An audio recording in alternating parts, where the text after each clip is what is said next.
पहले क्वेश्चन की तरफ में जितने भी लोग जुड़ चुके हैं जल्दी जल्दी से सभी को, यहां पहला क्वेश्चन आपकी स्क्रीन पर ये रहा कि consider the following, Brazil is the largest producer of high grade iron ore in the world. जल्दी बताओ ये पॉइंट आपको बताया कि नहीं बताया? एनसीईआरटी बेस्ड पॉइंट है आप लोगों का, 8वीं जो कक्षा है आप लोगों की उसके अंदर में एनसीईआरटी के अंदर में दिया हुआ है ये पॉइंट आपका, तो आपको पता होना चाहिए।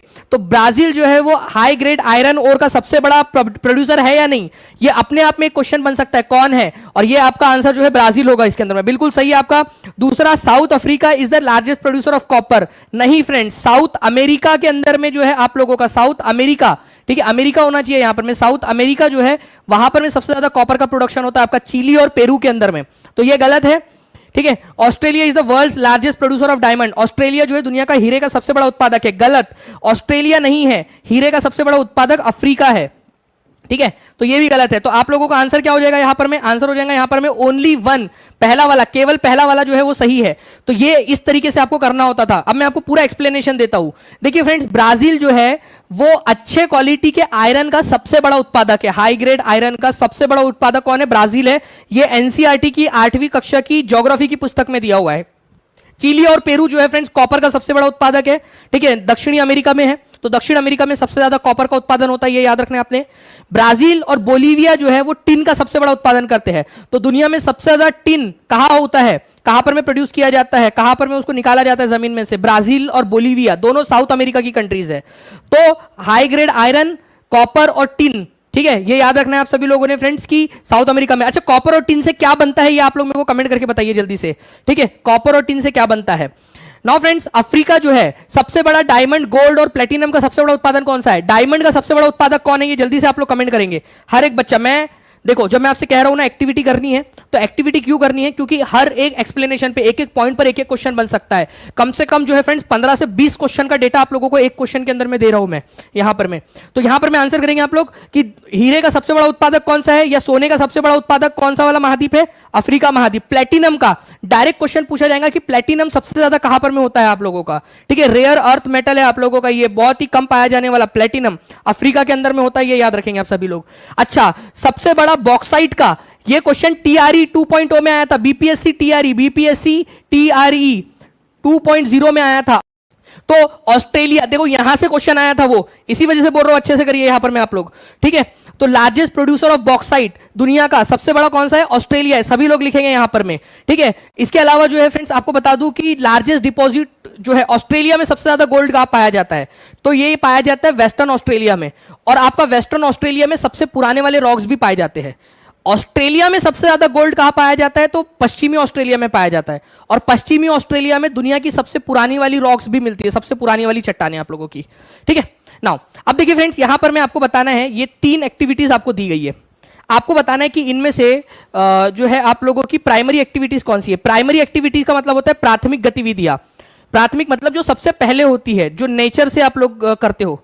मैन्युफैक्चरिंग ऑफ स्टील, स्टील का निर्माण करना, रोटी पकाना, कपड़े की बुनाई करना। ठीक है, तो आंसर बताइए यहां पर मैं, आंसर क्या होगा आप लोगों का? कौन सी वाली प्राइमरी एक्टिविटी है? जिसने इसका आंसर लगा डाला उसकी लाइफ झिंगा लाला। लाइक करते रहेंगे फ्रेंड सेशन को, जहां जहां शेयर कर सकते हो शेयर भी करते रहेंगे। ठीक है, टीचिंग परीक्षा चैनल को सब्सक्राइब नहीं किया तो चैनल को सब्सक्राइब भी जरूर कर लेंगे आप सभी लोग। देखिए, अगर मैं बात करूं आप लोगों का मैन्युफैक्चरिंग ऑफ स्टील, स्टील का निर्माण करना, आपका स्टील का निर्माण जो है फ्रेंड्स आयरन, ठीक है, और उसमें कार्बन और आप लोगों का जो क्रोमियम वगैरह उसको मिलाकर किया जाता है। तो ये डायरेक्टली स्टील कभी नहीं मिलता कि जमीन खोदी और स्टील मिल गया, लो स्टील मिल गया, नहीं, कभी नहीं होगा आप लोगों का इस तरीके से। ठीक है, तो स्टील आप लोगों का प्राइमरी एक्टिविटी नहीं है। ठीक है, उसके बाद में जो है फ्रेंड्स आप लोगों का जो है फ्रेंड्स रोटी पकाना, डायरेक्टली आप रोटी जो है उगाते नहीं हो, पहले गेहूं बनता है उसके बाद में आप लोग रोटी पकाते हो, तो ये भी आप लोगों का नहीं हो सकता है। ठीक है, ओके, उसके बाद में फ्रेंड्स कपड़े की बुनाई करना, कपड़े भी पहले कपास उगता है फिर कपड़े बनते हैं आपके, तो ये भी आपका प्राइमरी एक्टिविटी में नहीं आता है। कितने लोग थे जिसने डी आंसर लगाया है? ठीक है भाई, डी लगाने वाले जो है ना 19%, केवल 20% अब हुआ है, जब बताया मैंने एक्सप्लेनेशन, 20% लोग हैं केवल जिन्होंने सही आंसर लगाया। तो ऐसे क्वेश्चंस एग्जाम में पूछे जाते हैं जहां आपके दिमाग की एक्चुअल टेस्ट होती है। ठीक है, और बच्चे डरते हैं कि नन ऑफ दी अबव या ऑल ऑफ दी अबव लगाने से, तो यहां पर में none of the above answer था, एक भी यहां पर में प्राइमरी नहीं है। सारे के सारे यहां पर में जो है सेकेंडरी एक्टिविटी के हैं। कौन से वाले हैं? सारे के सारे, ये तीनों के तीनों किसके हैं? ये सेकेंडरी एक्टिविटी के, सेकेंडरी द्वितीयक जो है आप लोगों के गतिविधियां उसके एग्जाम्पल है सेकेंडरी के। अब याद रहेगा हर एक बच्चा जल्दी से कमेंट करके बता दीजिए सर कि अब याद रहेंगे, और ऐसे क्वेश्चंस की तैयारी करवा दीजिए जहां पर में कंफ्यूज होते हैं बच्चे। ठीक है, तो सेकेंडरी एक्टिविटीज है ये याद रखना है आप सभी लोगों ने। नेक्स्ट क्वेश्चन की तरफ में हम लोग आगे बढ़े फ्रेंड्स आप लोगों का। तो प्राइमरी एक्टिविटी ऐसी एक्टिविटीज होती है आपकी प्राइमरी सेक्टर जहां पर में डायरेक्टली नेचर या प्रकृति जो है आप लोगों का वहां से आप लोग दोहन करके सामान जो है लेते हो। जब आप प्रोसेसिंग करते हो, ठीक है, प्रोसेसिंग या मैन्युफैक्चरिंग करते हो आप लोग, उसको कहा जाता है सेकेंडरी एक्टिविटी। और टर्शियरी एक्टिविटी के अंदर में सर्विस होती है, कोई ना कोई सेवाएं आप लोग दे रहे होते हो, जैसे कि व्यापार करके आप एक जगह से सामान खरीद रहे हो दूसरी जगह ले जा रहे हो, ये सर्विस है। Transport, communication, banking, education, health, ठीक है, टीचिंग सर्विस, ये सारी की सारी आपकी सर्विसेज में आती है टर्शियरी एक्टिविटीज में। नाउ फ्रेंड नेक्स्ट है primary activities are concern with the processing of natural resources. ठीक है, प्राइमरी एक्टिविटीज का मतलब होता है प्रोसेसिंग ऑफ नेचुरल रिसोर्सेज, जो नेचुरल रिसोर्सेज मिले उसकी प्रोसेसिंग करना। ठीक है, the word agriculture is derived from Latin word ager और एग्री। एग्रीकल्चर जो है वो एगर या एग्री शब्द से आया है। अब जिसने इसका आंसर कर दिया भाई उसको भी मान जाएंगे। चलो बताओ जल्दी से इसका आंसर क्या होगा। आंसर करना आप लोगों ने स्टार्ट कर दिया है, जल्दी बताइए जी। तो आंसर देखिए फ्रेंड्स, यहां पर में प्राइमरी एक्टिविटीज का मतलब प्रोसेसिंग नहीं होता है।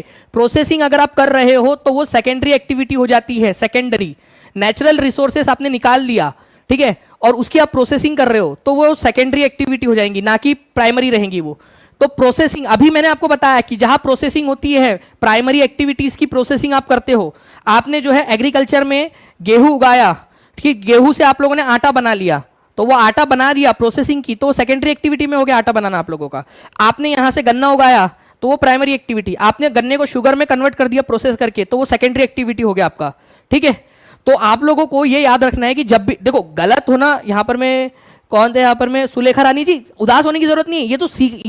ये तो भगवान का शुक्रिया अदा करने का मौका है कि आपको अभी सीखने मिल गया, अभी सीखने मिल गया आप लोगों को। और मैं ऐसे ही आपको सिखाना चाहता हूं कि आपके सारे कंसेप्ट क्लियर हो जाए। प्रोसेसिंग जब भी आए नेचुरल रिसोर्सेज की समझ जाना, वो सेकेंडरी एक्टिविटी है।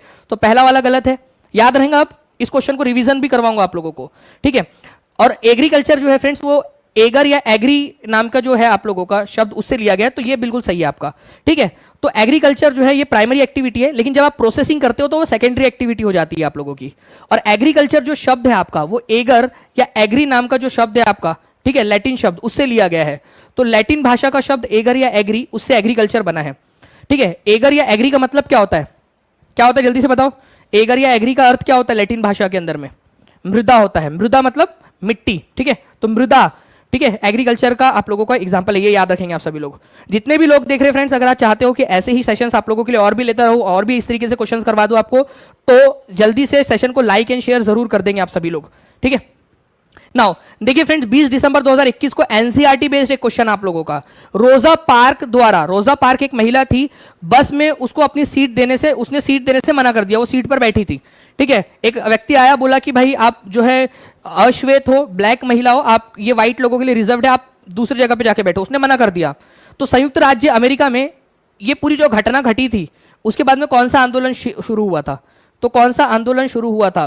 तो देखिए यहां पर मैं रोजा पार्क द्वारा बस से अपनी सीट देने से मना कर देने की वजह से, ठीक है, सिविल राइट्स मूवमेंट, ठीक है, नागरिक अधिकार आंदोलन वहां पर में स्टार्ट हुआ था आप लोगों का। जेंडर आंदोलन नहीं था, सार्वजनिक स्थलों में प्रवेश की समानता का अधिकार नहीं था, श्वेत महिलाओं के लिए न्याय नहीं था, वो सिविल राइट था, नागरिक अधिकार आंदोलन, सबके लिए समान अधिकार, नागरिकों के लिए समान अधिकार।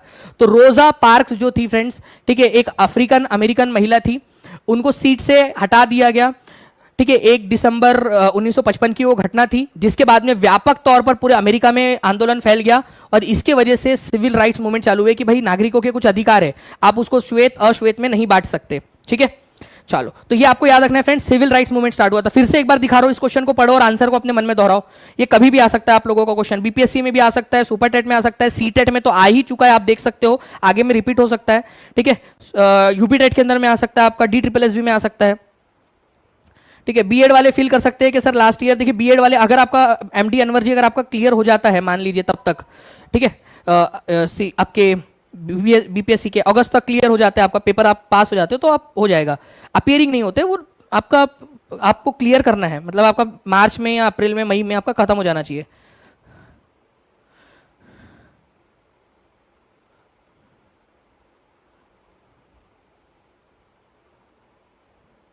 शुभम क्या है, शुभम साहिबा, शुभम साहिबा, ठीक है, तो आप डाउट वो बताइए आपका क्या है उसमें।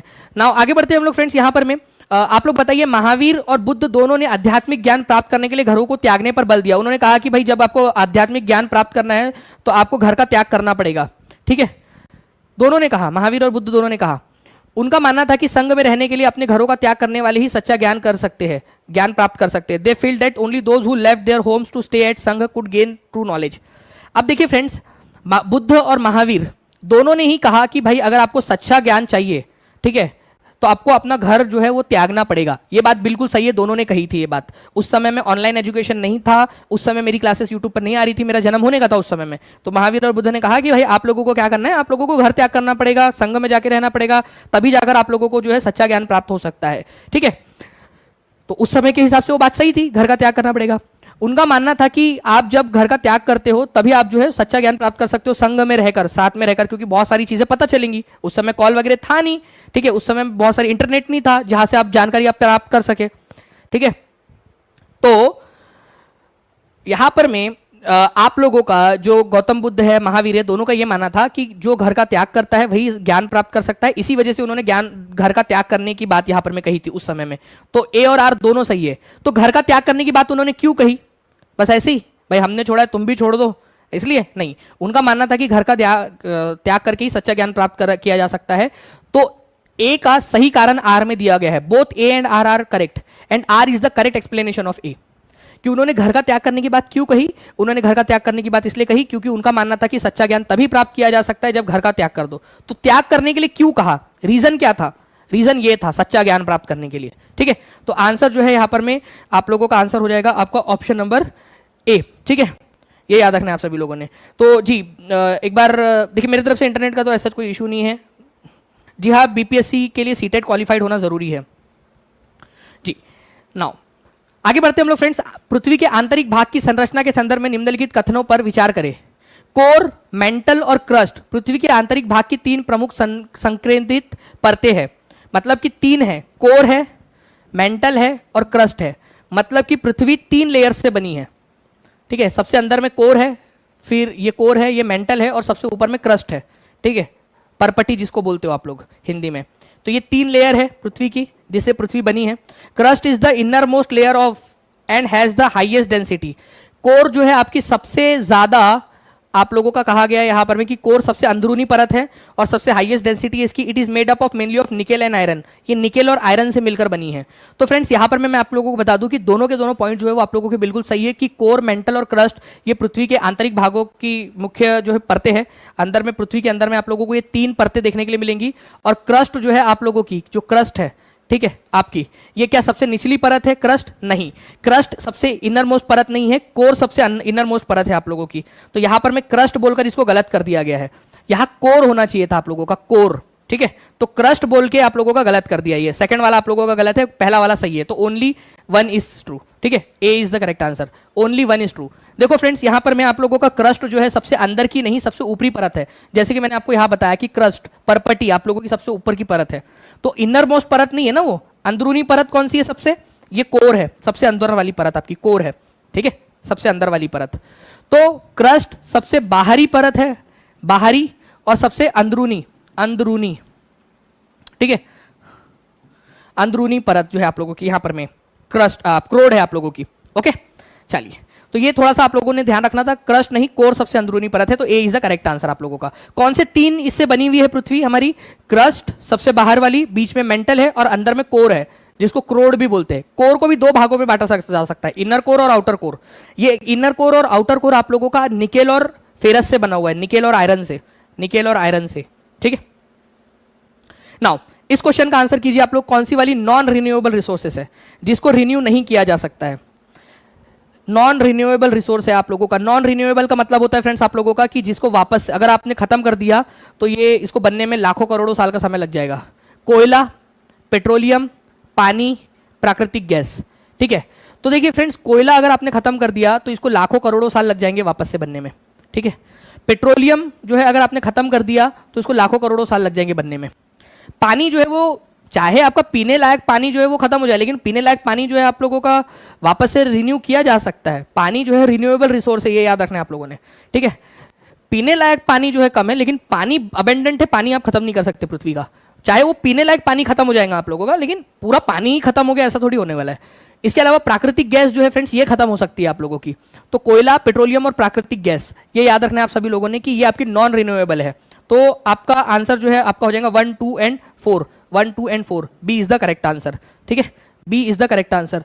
तो पानी जो है आप लोगों का ये याद रखेंगे फ्रेंड्स, वाटर ये रिन्यूएबल सोर्स है, प्लीज इसको याद रखिए। कितने लोगों ने यहां पर मैं पानी को जो है वो रिन्यूएबल लगाया, नॉन रिन्यूएबल लगाया था? जल्दी से सच्ची सच्ची बताना अपने मन से पूछ के। ठीक है, एनिमल्स, ठीक है, प्लांट्स, सन, ये सारी आप लोगों की, सूरज की, सन मतलब सन को खत्म नहीं कर रहे आप लोग सन खा गए करके, सन मतलब सूरज की रोशनी, सोलर एनर्जी की बात हो रही है यहाँ पर में, ये रिन्यूएबल एनर्जी है आप लोगों की। पानी भी आपका रिन्यूएबल रिसोर्स है। बाकी आपके मिनरल खत्म हो जाएंगे, मिट्टी, कोल, मिट्टी को भी बनने में करोड़ों सालों का समय लगता है फ्रेंड्स, ये याद रखना है आप लोगों ने।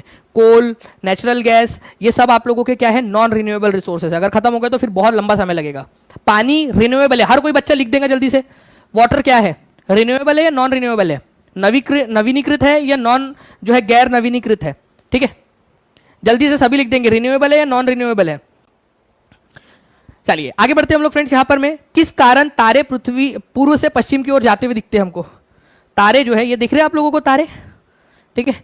आप देखिए यहां पर में रात में बैठ के तुम मुझे छोड़ के क्यों चली गई शब्बो, और तारों को देखते रहो। तारे जो है ना आप लोगों को जो है इधर साइड में जाते हुए, पूरब से पश्चिम की तरफ में जाते हुए दिखेंगे। जैसे सूरज आपको जो है पूरब से पश्चिम की तरफ में जाते हुए दिखता है, वैसे ही बिल्कुल सेम।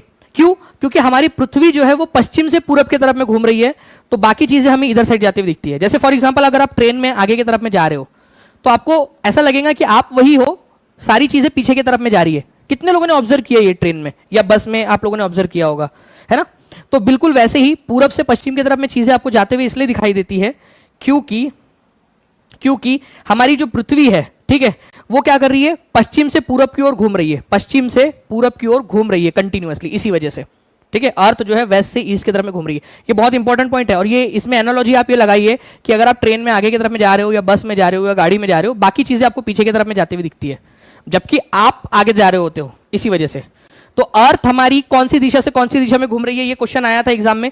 टीम अगर प्लीज हम लोग, अगर हम ग्लोब चैप्टर में जो हम लोगों ने वो क्वेश्चन करवाया वो अगर हम लोग यहाँ डाल दे तो वो क्वेश्चन भी मैं आपको दिखा देता हूँ। डायरेक्टली एग्जाम में पूछा गया क्वेश्चन दिखा देता हूं आप लोगों से। पूछा गया है पृथ्वी कौन सी दिशा में कौन सी दिशा से कौन सी दिशा में घूम रही है। चलिए, डी इज द आंसर। यहां पर मैं आप लोग देख सकते हो फ्रेंड्स कि हमारी पृथ्वी जो है वो वेस्ट से ईस्ट डायरेक्शन में घूम रही है। एनिमेशन में आप लोग देखिए, वो ये एनिमेशन दिखाया भी था वहां पर में कि वेस्ट से ईस्ट डायरेक्शन में जा रही है। इसीलिए सारी चीजें हमें ऐसा लगता है ईस्ट से वेस्ट की तरफ में आ रही है। ओके, चलो 500 प्लस लाइक्स आप लोगों ने कर दिए फ्रेंड्स। ऐसे ही आप लोग आगे बढ़ाते रहिए सेशन को, ताकि मैं एनर्जी के साथ में आपको पढ़ा सकूं। जूते हुए खेत के साक्ष्य कहाँ मिले हैं? आज ही हमने किया है इसको भी, ठीक है, आपका हड़प्पा वाले लेक्चर के अंदर में। जूते हुए खेत के साक्ष्य आपको कहाँ मिले? कालीबंगा में, मोहिंजोदारो में, बनावली में, हड़प्पा में। तो जूते हुए खेत के साक्ष्य आपको मिलते हैं कालीबंगा के अंदर में। बहुत ही इंपॉर्टेंट क्वेश्चन है, इसको इंपॉर्टेंट मार्क करो आप सभी लोग, एग्जाम में आ चुका है क्वेश्चन ये, ठीक है। कालीबंगा में, और कालीबंगा कहाँ पर में है, कौन से राज्य में है? स्टेट जल्दी से बताएंगे आप कौन से राज्य में कालीबंगा? इंपॉर्टेंट क्वेश्चन है। तो कालीबंगा आप लोगों को मिलेगा राजस्थान के अंदर में, ठीक है, राजस्थान में। इंपॉर्टेंट वाला क्वेश्चन एग्जाम में पूछा जा सकता है, ठीक है। चलिए, तो ए इज द करेक्ट आंसर। जूते हुए खेत मतलब खेती वहां पर में की जाती होंगी। और इवन फ्रेंड्स आपको बता दूं कि जूते हुए खेत तो मिला ही है, साथ ही साथ ऐसे सबूत मिले जिससे ये पता चलता है कि वहां पर में एक ही साथ एक खेत में 2 फसलें उगाई जाती थी। ऐसे एक खेत है उसको ऐसे बांट दिया जाता था, एक जगह पे अलग फसल और दूसरी जगह पे अलग फसल उगा रहे एक साथ, तो एक साथ 2 फसलें उगाने का भी आपको सबूत यहां पर में मिलता है, ठीक है। चलिए, तो कालीबंगा राजस्थान में है। खेती के सबूत आप लोगों को मिलते हैं, लकड़ी के हल से जहां पर में खेती की जाती होंगी, ओके। और जूते हुए खेत के सबूत मिलते हैं जिससे पता चलता है कि दो एक साथ उगाते थे ये लोग। मध्य अक्षांशीय क्षेत्रों में छोटी घास वाली घास भूमियों को किस नाम से जाना जाता है? अब मिड लैटिट्यूड्स का मतलब क्या होता है? सबसे पहली बात तो ये समझो आप लोग, इसमें आपको लैटिट्यूड समझना पड़ेगा कि लैटिट्यूड्स क्या होती है। ये है आप लोगों का लोअर लैटिट्यूड, 0 डिग्री वाली लाइन, ठीक है। लोअर लैटिट्यूड 23.5 डिग्री वाली line, 23.5 degree north, 23.5 degree south, ठीक है। ये है आप लोगों का फ्रेंड्स इस जगह के ऊपर में, अगर आप लोग देखोगे, जस्ट अ सेकंड मैं कलर चेंज कर देता हूं ताकि आपको अच्छे से समझ में आ सके। यहां पर में ये है आपका 66.5 डिग्री वाली लाइन नॉर्थ में, और ये है 66.5 डिग्री वाली लाइन साउथ में। ये जो 23.5 ऊपर में 66.5 तक इसको, और 23.5 से 66.5 साउथ में, इसको टेम्परेट जोन कहा जाता है। और ये मध्य में है। देखो ना तो 90 डिग्री तक ये ऊपर में जा रहे हैं, बहुत ज्यादा हायर लैटिट्यूड में नहीं है, ठीक है, ना ही बहुत ज्यादा लोअर साइड में, यहां पर में लोअर साइड में, ये मध्य में है, मिडल में है, मिडल में। इसी वजह से इनको मिडल लैटिट्यूड्स कहा जाता है या मिड लैटिट्यूड्स कहते हैं, मध्य अक्षांश, क्योंकि मध्य में है ये समझ में आया ना आप लोगों को? मध्य कहते हैं इनको, क्यों? क्योंकि ये मध्य में है, ना तो बहुत ज्यादा ऊपर में 90 की तरफ में है, ना ज्यादा जीरो की तरफ में, 0 डिग्री लैटिट्यूड या भूमध्य रेखा के पास में, बीच में है। और इस क्षेत्र को आप टेम्परेट भी कहते हो, इसी वजह से आंसर होगा आप लोगों का टेम्परेट ग्रासलैंड कहा जाता है इसको, शीतोष्ण घास के मैदान। अब समझ में आया? ठीक है मुलान्नो, कड़ला, ठीक है। तो टेम्परेट ग्रासलैंड कहा जाता है। आपको याद रखना है कि मिड लैटिट्यूड मतलब क्या होता है आपका? Temperate area, temperate. और हिंदी में इसको क्या कहते हैं आप लोगों का? मध्य अक्षांश वाली, मध्य अक्षांशीय क्षेत्र मतलब आप लोगों का होता है शीतोष्ण, ठीक है, शीतोष्ण जो क्षेत्र है उसको बात हो रही है यहां पर में। तो मिड लैटिट्यूड जब भी आ जाए समझ जाना टेम्परेट या शीतोष्ण क्षेत्र की बात हो रही है। ओके, कब समझ में आ गया आप लोगों को ये बात? ठीक है, काफी सारे बच्चे इसको समझ ही नहीं पाते, मिड लैटिट्यूड या फिर ये मध्य अक्षांशीय का मतलब क्या होता है। आई होप अब आपको समझ में आ गया होगा मध्य अक्षांश का मतलब क्या होता है करके। कितने लोगों को समझ में आ गया? हाथ ऊपर करके बता दो ताकि मुझे पता चल जाए कि हाँ आपको समझ में आ गया है। क्योंकि मिडल में है ये, ना तो ज्यादा 0 की तरफ में ना ज्यादा 90 की तरफ में, इसी वजह से ये अक्षांश जितने भी है आपके ये मिडल लैटिट्यूड कहलाते हैं आप लोगों के। आगे में भी आप लोग देखोगे कि इस तरीके के क्वेश्चन आपको देखने के लिए मिलेंगे वहां पर में। तो टेम्परेट ग्रासलैंड जो है आप लोगों का मिड लैटिट्यूडनल जोन वाली घास के मैदान है आपके। पृथ्वी अपने अक्ष पर कहां से कहां घूमती है? अभी जैसे मैंने आप लोगों से कहा कि एक क्वेश्चन एग्जाम में आ चुका है ऑलरेडी, तो वो मैं क्वेश्चन आपको दिखाऊंगा। तो ये क्वेश्चन देखिए आप लोग, अर्थ अपने पृथ्वी अपने अक्ष पर कहां से कौन सी दिशा से कौन सी दिशा में घूमती है? ठीक है, जल्दी बताइए कौन सी दिशा से कौन सी दिशा में घूमती है पृथ्वी? तो पृथ्वी के घूर्णन की जो दिशा है फ्रेंड्स, ये याद रखना आप लोगों ने, हमेशा वेस्ट डायरेक्शन से ईस्ट डायरेक्शन की तरफ में हमारी पृथ्वी घूमती है। अभी आप लोगों को थोड़ी देर पहले यहाँ पर में एक जो है डायग्राम के अंदर में भी दिखाया गया था कि कहाँ से कहाँ पृथ्वी घूम रही है, पृथ्वी का रोटेशन। देखिए आप लोग कौन सी डायरेक्शन है? वेस्ट से ईस्ट की तरफ में जा रही है। ये क्वेश्चन एग्जाम में आ चुका है जो अभी आप लोगों को दिखाया मैंने यहाँ पर, ठीक है, वेस्ट से ईस्ट की तरफ में, ठीक है, वेस्ट से ईस्ट। तो आंसर इसका हो जाएगा ऑप्शन नंबर ए। और ये एक्चुअल स्क्रीनशॉट है, आप लोगों का एग्जाम में पूछा गया, आप देख सकते हो। तो जो भी करा रहा हूं ये सब एग्जाम में पूछे जाते हैं। चलिए नेक्स्ट फ्रेंड्स, आगे बढ़ते हैं हम लोग यहां पर में। नेक्स्ट, कंधार शिलालेख किन भाषाओं में लिखा गया? और ये आप लोगों को एनसीईआरटी में दिया है, पहले ही चैप्टर में पढ़ाया है आप लोगों को। जो सीटेट की जो पेड बैच है उसके अंदर में मैंने पहला चैप्टर जो आपको कराया व्हेन वेयर एंड हाउ वाला, उसके अंदर में बताया है कि कंधार ये जो आपका शिलालेख है ये आपको अफगानिस्तान में मिला है, ठीक है, अफगानिस्तान में। और ये जो है फ्रेंड्स अशोका का अभिलेख है। और कौन सी भाषा में लिखा गया है? ग्रीक और अरमाइक भाषा में लिखा गया है, ग्रीक और अरमाइक। प्लीज इसको याद रखो, सभी लोग लिखेंगे।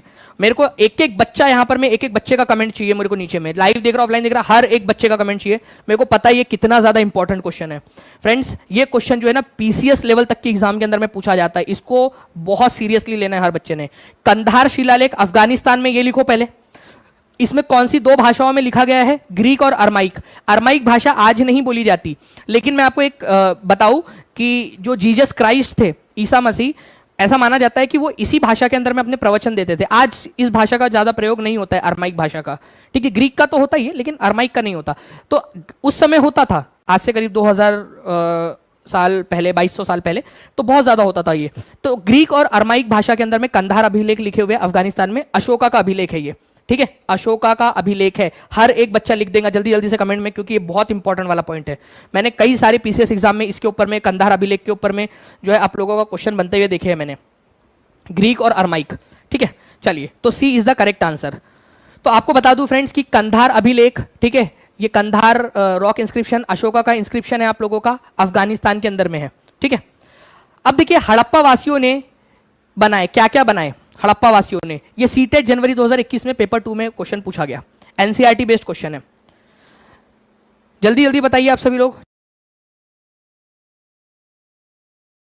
तो आप लोगों के जो इतना जो आप लोगों का रिस्पांस होता है ना, वही मुझे एनर्जी देता है कि भाई तबीयत खराब हो, कोई भी चीज हो, आप लोगों के लिए एनर्जी यहां पर में लाई जा सके और मेहनत करे आप लोगों के लिए।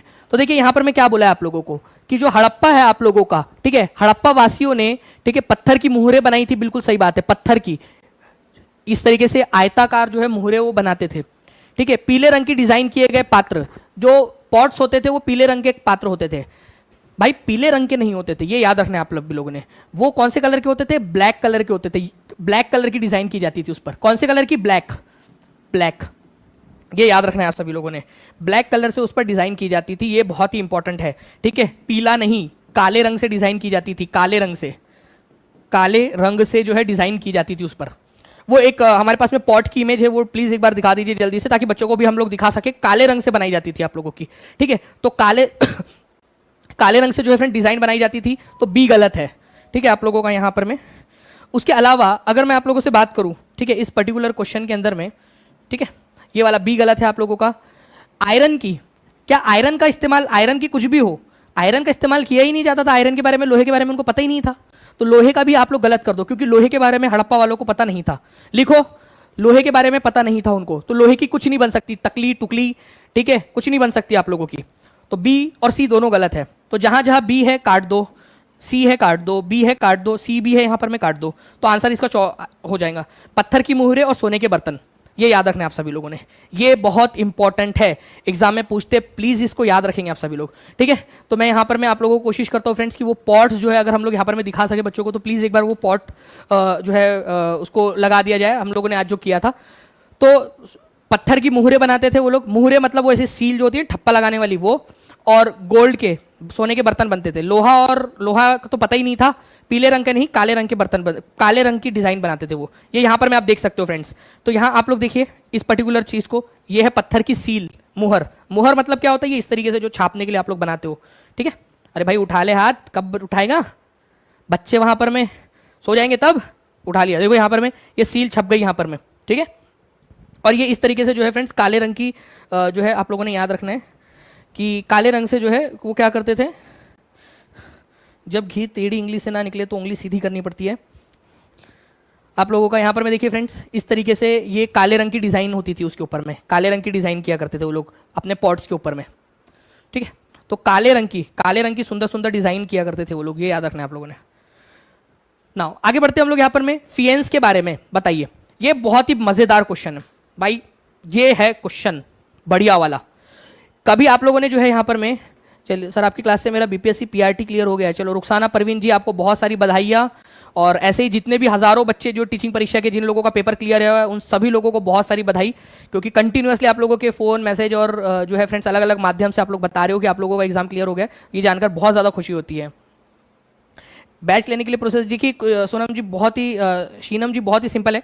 जो आपका नंबर है ना 7611101101, नीचे में नंबर चल रहा है, उस पर कॉल कर दोगे आप, तो आपको टीचिंग परीक्षा की पूरी टीम आपकी हेल्प कर देंगी उस पर। देखिए अगर हम लोग बात करें यहाँ पर में फियंस की, तो फियंस के बारे में कौन सा कथन सत्य है। फियंस की खदानें मेहरगढ़ में मिली है। फियंस प्राकृतिक तौर पर पाए जाते थे। बालू या स्फटिक पत्थर के चूर्ण को गोंद में मिलाकर उनसे वस्तुएं बनाई जाती थी। उसके बाद उन वस्तुओं पर एक चिकनी परत चढ़ाई जाती थी। फियंस से मनके, चूड़ियां, झुमके और बर्तन बनाए जाते थे। यह क्वेश्चन ना रीट में पूछा गया आपको, और इतना निहायती इतना इजी क्वेश्चन है ना ये, कि इसके जैसा इजी क्वेश्चन नहीं हो सकता कोई, जिसको सिर्फ इतनी सी बात पता है कि फियंस जो है ये आपका आर्टिफिशियल है, आर्टिफिशियल मटेरियल है, कृत्रिम रूप से मिलता है। तो भाई उसकी खदानें कैसे होंगी। जो चीज आपकी, अरे रोटी की खदानें होती है क्या, कि खदान खोदी और रोटी मिल गई आपको। अरे रोटी आप खुद बनाते हो तो उसकी खदानें नहीं मिल सकती आपको, ठीक है। तो फ्रेंड्स फियंस एक आपका कृत्रिम पदार्थ है, इंसानों के द्वारा बनाया जाता है, तो उसकी खदानें हो ही नहीं सकती। मेहरगढ़ क्या पूरी दुनिया में कहीं नहीं हो सकती उसकी खदानें, क्योंकि वो कृत्रिम है, ठीक है। तो वन तो गलत ही है आप लोगों का, और नेचुरल नहीं है, ये कृत्रिम है। तो पहले दो गलत है, तो 1 2 और 1 खत्म, खल्लास, फिनिश। इतना इजी क्वेश्चन था ये, इतना इजी क्वेश्चन। क्या था इसमें, फियांस जो है वो नेचुरल नहीं है, ये आर्टिफिशियल है, तो उसकी खदानें हो ही नहीं सकती, ठीक है। तो मैं आप लोगों को यहां पर मैं दिखाना चाहूंगा फ्रेंड्स, आज जो हम लोगों ने देखा भी था इसके बारे में, कि ये आर्टिफिशियली प्रोड्यूस होता है, कृत्रिम रूप से बनता है फियांस। कैसे बनता है सुनो, आप रेत लो, इमेजिन करो, रेत लिया आप लोगों ने, जिसने इमेजिन कर दिया हाथ ऊपर कर देंगे, ठीक है। रेत ले लो, या फिर क्वार्ट्ज नाम का पत्थर होता है, उसको पीस लो आप लोग, ले लिया, रेत ले लो या क्वार्ट्ज नाम का पत्थर होता है उसका पाउडर ले लो। अब उसमें मिला दो आप लोगों की गोंद, चिपचिपी जो गोंद होती है ना वो मिला दो, और उसको अच्छे से फेंट लो, जैसे आटा आप लोग बनाते हो ना वैसे फेंट लो। फिर उससे बना दो इस तरीके की कोई डिजाइन आपकी, या फिर आप बना लो चूड़ी या मनके बना लो मोती टाइप के, या आप बाले झुमके वगैरह बना लो आप लोग, इयरिंग्स वगैरह, छोटे छोटे बर्तन बना सकते हो। फिर क्या करना है आप लोगों ने, उसको चमकाने के लिए उसकी थोड़ी घिसाई कर दो ताकि वो चिकनी परत बन जाए। चिकनी परत करने के बाद में उस पर आप ब्लू कलर का, ज्यादातर जो हड़प्पा में मिली आपको ब्लू कलर की या सी ग्रीन कलर, जो समुद्री हरा कलर होता है ना, उसकी आपको इस तरीके के बर्तन या फिर चीज़ें आपको ज़्यादा मिलती है। तो ये आप लोगों को याद रखना है, ब्लू या फिर सी ग्रीन कलर के आपको ऑब्जेक्ट्स मिलते हैं। तो फियांस जो है आप लोगों का बालू या स्फटिक पत्थर के चूर्ण को गोंद में मिलाकर उससे वस्तुएं बनाई जाती थी, ठीक है। उन वस्तुओं पर एक चिकनी परत चढ़ाई जाती थी आप लोगों की, ठीक है, चिकना कर दिया जाता था उसको, और फियांस से मनके, चूड़िया, झुमके, छोटे बर्तन, बहुत सारी ऐसी चीजें बनती थी आपकी। ओके, आर्टिफिशियल ये याद रखना है आप सभी लोगों ने। नाउ फ्रेंड्स, नेक्स्ट हम लोग जो है रिवीजन क्वेश्चन की तरफ में आगे बढ़ते हैं। रिवीजन क्वेश्चन की तरफ में आगे बढ़ते हैं हम लोग यहाँ पर में, ठीक है। तो रिवीजन क्वेश्चन नंबर 1 आपका, हड़प्पा सभ्यता के सबसे पुराने जुते हुए खेत के साक्ष्य कहाँ मिलते हैं? एसएससी ग्रेजुएशन जो है आप लोगों का, एसएससी सीजीएल का क्वेश्चन है आप लोगों का फ्रेंड्स। ये 9 नवंबर 2020 को पूछा गया था। कालीबंगान, ठीक है, भगतराव, धोलावीरा, सुरकोटदा। तो कालीबंगा के अंदर में आपको सबसे पुराने जुते हुए खेत के सबूत मिलते हैं। ए इज द करेक्ट आंसर, ठीक है। सभी लोग जल्दी जल्दी से सेशन को लाइक एंड शेयर जरूर करते रहेंगे फ्रेंड्स। कालीबंगा के अंदर में मिले। फियांस के बारे में जो है आप लोगों को 2 स्टेटमेंट्स दिए गए, आपको बताना है कि कौन सा वाला सही है। ये नेचुरली ऑकरिंग मटेरियल है, ये नेचुरली मिलता है नेचर के अंदर में। क्या ये सही है आप लोगों का? नेचुरली ऑकरिंग सब्सटेंस सही है आप लोगों का? नहीं, ठीक है, नेचुरली नहीं है फ्रेंड्स, ये आर्टिफिशियल तरीके से बनाया जाता है, प्राकृतिक नहीं है, कृत्रिम तरीके से बनाया जाता है। तो पहला वाला गलत है। इसका इस्तेमाल करके आप मनके, चूड़िया, इयरिंग्स और टाइनी वेसल्स वगैरह बना सकते हो आप लोग। तो केवल दूसरा वाला सही है ये, ठीक है। तो ऐसे आप लोगों को करना था ये चीज़ को। नेक्स्ट क्वेश्चन की तरफ में आगे बढ़ते हैं हम लोग। यहाँ पर मैं निम्नलिखित में से विश्व में अग्रणी तांबा उत्पादक देश कौन सा है? तांबे का उत्पादक, ठीक है, देश कौन सा है आप लोगों का? रीट 2015 में आया हुआ क्वेश्चन है फ्रेंड्स, और एनसीईआरटी बेस्ड क्वेश्चन है ये, आपको बता दूं, एनसीईआरटी बेस्ड क्वेश्चन है आपका। तो साउथ अफ्रीका नहीं है फ्रेंड्स। कॉपर जो है, तांबा आप लोगों का साउथ अमेरिका के अंदर में होता है। साउथ अमेरिका के अंदर में जो है चिली और पेरू, ये 2 देश है, चिली और पेरू, चिली प्लस पेरू। तो यहां पर मैं आपका चिली दिया हुआ है ना, आंसर हो गया खत्म, बी इज द आंसर, ठीक है। चिली प्लस पेरू, जिसने स्टार्टिंग से लेक्चर देखा है वो अच्छे से कर पाएंगा इसको, चिली प्लस पेरू। तो answer is option number B. ये आ चुका वाला क्वेश्चन है रीट के अंदर में, एनसीईआरटी बेस्ड क्वेश्चन। सिंधु घाटी सभ्यता का प्राचीनतम स्थल कालीबंगा भारत के कौन से राज्य में स्थित है? तो भारत के कौन से राज्य में स्थित है आप लोग बताओगे इस पर्टिकुलर क्वेश्चन का आंसर करके जल्दी से। आपके आंसर्स आ जाने चाहिए, ठीक है, सभी लोगों के। 700 से ज़्यादा लोगों ने लाइक कर दिया फ्रेंड। सेशन को लाइक भी करते रहेंगे ताकि मुझे लगे कि यार हाँ, आप लोगों के लिए जो एफर्ट्स लिए जा रहे हैं उसका आप लोग जो है पूरा का पूरा समर्थन कर रहे हो। ओके, तो कालीबंगा भारत के किस राज्य में स्थित है? तो कालीबंगा राजस्थान के अंदर में स्थित है। तो C is the correct answer. Now निम्नलिखित में से कौन सी प्राथमिक गतिविधियां नहीं है? एसएससी एमटीएस में आया हुआ क्वेश्चन है आप लोगों का फ्रेंड्स, ठीक है। प्राथमिक गतिविधि नहीं है तो जो नेचर से प्राप्त होता है ना, वो सारी की सारी आप लोगों की प्राथमिक गतिविधि है। एग्रीकल्चर नेचर से मिलता है भाई, ऑब्वियस ही बात है, नेचर में ही तो आप बोते हो और उसमें मिलता है आपको। खनन नेचर से मिलता है आप लोगों को, ठीक है। मछली पकड़ना नेचर से, मछली आप फैक्ट्री में थोड़ी बनाते हो, मछली समुद्र में से जाके नेचर से प्राप्त होती है आपको। कंस्ट्रक्शन आप जो है फ्रेंड्स वो करते हो बाद में, तो ये आपका प्राथमिक नहीं, ये आप लोगों का क्या है, सेकेंडरी एक्टिविटी के अंदर में आएगा कंस्ट्रक्शन। प्राइमरी एक्टिविटी, प्राइमरी जो प्रोडक्ट है उसका इस्तेमाल करके कुछ नई चीज़ बनाना, कंस्ट्रक्शन करना, ठीक है। तो डी आप लोगों का जो है ये प्राथमिक गतिविधि नहीं है आप लोगों की, ठीक है। तो प्राथमिक गतिविधि में कच्चे माल की निकासी की जाती है नेचर से। विनिर्माण मतलब प्रोसेसिंग द्वितीयक में होता है, तृतीयक में सेवाएं दी जाती है। नागरिक अधिकार आंदोलन संयुक्त राज्य अमेरिका में शुरू किया गया था, जुलाई 2013 में क्वेश्चन आया है, ठीक है। Demand for fundamental rights for African American, demand for equal rights and for racial discrimination, महिलाओं के लिए मतदान के अधिकार, बुजुर्गों के लिए सामाजिक सुरक्षा। महिलाओं के लिए मतदान के अधिकार और सामाजिक, बुजुर्गों वाला तो कोई है नहीं इसमें। अफ्रीकी अमेरिकियों के लिए मौलिक अधिकारों की मांग या समान अधिकारों और नस्लीय भेदभाव को समाप्त करने की मांग। ये एक जो है फ्रेंड्स इंटरेस्टिंग सा क्वेश्चन है आप लोगों का, ध्यान से देखिए आप लोग। रोजा पार्क्स जो थी उनके साथ में नस्लीय भेदभाव हुआ था कि वो क्या है, वो एक जो है अश्वेत है, ठीक है। इसी वजह से उसको उस जगह पे बैठने से मना कर दिया गया था। तो उन्होंने बात की कि भाई चाहे गोरा हो या चाहे काला हो, ऐसा थोड़ी है कि सिर्फ अफ्रीकी अमेरिकों को या फिर अमेरिकियों को अधिकार मिलने चाहिए, सबको मिलने चाहिए, समान अधिकार होने चाहिए और नस्लीय भेदभाव को समाप्त करना है। इस वजह से था ये, B is the correct answer. और ये एग्जाम में पूछा गया क्वेश्चन है आप लोगों का, ठीक है। ओके सर, आपका आज का क्लास पूरे परिवार देखते हैं किशनगंज बिहार से। जमीरुल हक जी, आपका बहुत बहुत शुक्रिया और आपके परिवार को भी बहुत सारा ढेर सारा प्यार मेरा, ठीक है। तो B is the correct answer. पृथ्वी अपनी धुरी पर घूमती है कौन सी डायरेक्शन से कौन सी डायरेक्शन में? जल्दी से इसका आंसर भी कीजिए सभी लोग। पृथ्वी अपनी धुरी पर कौन सी डायरेक्शन से कौन सी डायरेक्शन में घूमती है? तो पृथ्वी के घूमने की जो दिशा है फ्रेंड्स अपनी धुरी पर, वो है आप लोगों की वेस्ट से ईस्ट की तरफ में, वेस्ट डायरेक्शन से ईस्ट डायरेक्शन की तरफ में घूमती है पृथ्वी। ठीक है, ये भी आप लोगों ने याद रखना है। दूसरा जो है फ्रेंड्स, अगर आप लोगों से बात की जाए, अफगानिस्तान में अशोक के शिलालेख निम्नलिखित में से किस लिपि में लिखे गए थे? ठीक है, तो देखिए यहाँ पर मैं आप लोगों का यूपीएससी सीएपीएफ पेपर के अंदर में आया हुआ क्वेश्चन आपका, मैंने आपसे कहा था कि ये क्वेश्चन आपका बहुत सारे एग्जाम में आता है। अफगानिस्तान में अशोका के जो कंधार शिलालेख है वो आपका किस में लिखे गए आप लोगों के? ग्रीक और अरमाइक के अंदर में लिखे गए थे। ये याद रखना है आप लोगों ने, ग्रीक और अरमाइक के अंदर में। ठीक है, ये आपको बताया था मैंने आप लोगों को अभी थोड़ी देर पहले ही, और सभी को बोला था लिखने के लिए कि भाई ये आपका पीसीएस लेवल तक के एग्जाम के अंदर में आ जाता है आप लोगों के क्वेश्चन। अशोक के शिलालेख निम्नलिखित में से किस भाषा में लिखे गए थे? अशोक के शिलालेख कौन सी भाषा में? तो देखिए अशोक के शिलालेख ज्यादातर अभिलेख की बात हो रही है यहाँ पर में, ए बी सी डी। ठीक है, तो आप लोगों का कौन सी भाषा में लिखे गए थे? ब्राह्मी और खरोष्टी में, प्राकृत, ग्रीक और अरमाइक के अंदर में। ठीक है, भाषा बोला है, देखिए ब्राह्मी और खरोष्टी जो है ना ये लिपि है आप लोगों की। लिपि, लिपि का मतलब होता है लिखना, अ ब क। ठीक है, आप लोगों का अ आ ई ई ये लिपि है आपकी, देवनागरी लिपि। यहाँ भाषा पूछा है, तो प्राकृत भाषा में, ग्रीक भाषा में या अरमाइक भाषा के अंदर में लिखे गए थे। तो बी इसका जो है आंसर हो जाएगा आप लोगों का, ये याद रखना है, क्योंकि यहाँ भाषा पूछा है, लिपि नहीं पूछा है। भाषा, ठीक है, ये याद रखना आप सभी लोगों ने। तो प्राकृत, ग्रीक और अरमाइक, ग्रीक लिपि भी है, अरमाइक लिपि भी है, लेकिन प्राकृत की कोई लिपि नहीं है, प्राकृत अपने आप में भाषा है। ठीक है, तो प्राकृत, ग्रीक और अरमाइक इन भाषाओं का इस्तेमाल किया गया था। ठीक है, ये याद रखेंगे आप सभी लोग। तो आंसर इसका हो जाएगा आपका ऑप्शन नंबर बी। ठीक है, B is the correct answer. तो ये जो है फ्रेंड्स आप लोगों का आज का जो है वो सेशन था। तो जो टीचिंग परीक्षा टेलीग्राम ग्रुप है उसके ऊपर में आप लोगों को मिल जाएगा, टीचिंग परीक्षा जो टेलीग्राम ग्रुप है उसके ऊपर में डाल देंगे, क्योंकि बाकी जो है friends Danish Shaikh Telegram group है उस पर भी आप लोगों को मिल जाएगा, तो आप लोग वहां से इसको ले सकते हो अभी। ठीक है, 10 से 15 मिनट के अंदर में आप लोगों को टेस्ट की लिंक वहां पर में मिल जाएंगी। ओके, चलिए, तो बाकी हम लोग मिलते हैं फ्रेंड्स। ओके, तब तक के लिए thank you very much, take care and bye, God bless.